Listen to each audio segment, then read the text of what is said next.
बांग्लादेश में इस समय कितनों का नरसंहार हो रहा है, कितनों के आशियाने तोड़े जा रहे हैं, लेकिन उस पर तो किसी को कुछ नहीं कहना। ना ही किसी को हिंदुओं के हो रहे नरसंहार को लेकर इतनी चिंता है। हाँ, लेकिन भारत ने रूस को लेकर अगर कोई भी कदम उठाया ना तो पूरा नाटो सक्रिय हो जाता है।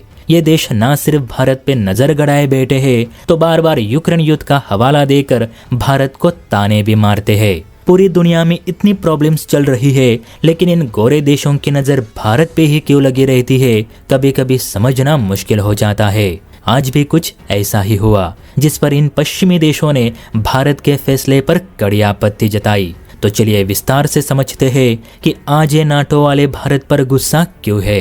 तो देखिए, कल से रूस के मॉस्को शहर में रशियन एयर शो की शुरुआत हो चुकी है। यह रूस का सबसे बड़ा एयर शो है, जो हर साल के सेकेंड क्वार्टर में रखा जाता है। अब इसी एयर शो में हिस्सा लेने के लिए रूस के सभी मित्र देशों ने अपनी अपनी एयरफोर्स मॉस्को रवाना की, जिसमें भारत भी शामिल है। जी हाँ दोस्तों, इस एयर शो में इंडियन एयरफोर्स ने भी हिस्सा लिया है और अपने अग्रिम फाइटर जेट्स भी रवाना किए। लेटेस्ट मीडिया रिपोर्ट्स के मुताबिक भारत ने अपनी तरफ से 3 सुखोई, 2 मिराज और एक IL-76 कार्गो प्लेन रवाना किया है, जो कि रूसी एयरफोर्स के साथ मिलकर एयर एक्सरसाइज करेंगे। लेकिन यही बात कहीं ना कहीं गोरे देशों को रास नहीं आई। यही वजह है कि नाटो की ओर से एक संदेश भारत के लिए जारी हुआ। दरअसल नाटो के नए जनरल सेक्रेटरी मार्क रूटी ने अपनी स्टेटमेंट में ये कहा है कि भारत रूस के साथ इतनी भी नजदीकियां ना बढ़ाए कि हमें ऐसे बयान जारी करने पड़े। नाटो सेक्रेटरी के मुताबिक, हम जानते हैं कि रूस भारत का पुराना साझेदार और दोस्त रह चुका है और इससे हमें भी कोई आपत्ति नहीं, लेकिन इसी के साथ भारत को ये भी समझना चाहिए कि आपका ये दोस्त वहाँ यूक्रेन में मासूम लोगों को बम और मिसाइल से उड़ा रहा है, हर दिन यूक्रेन को खंडहर में बदल रहा है। रूस ने इन दिनों मानवाधिकारों के सभी नियमों और समझौतों को तोड़ दिए हैं। तो ऐसे देश के साथ नजदीकियां बढ़ाना और वहां अपनी एयरफोर्स को भेजकर हवाई प्रदर्शन करना कहां तक सही है।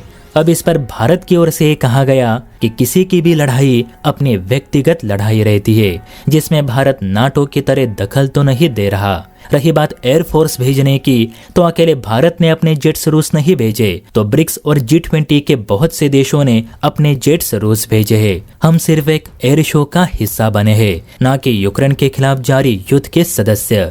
अब नाटो चाहता तो यही बात दूसरे देशों को भी कह सकता है, लेकिन टारगेट मात्र भारत को ही किया जा रहा है। हाँ, रूस हमारा दोस्त है और आगे भी रहेगा, लेकिन यूक्रेन युद्ध में हमने तो कभी रूस को वेपन सप्लाई नहीं की, लेकिन आप तो यूक्रेन को जहाज भर भर कर हथियार मुहैया कर रहे।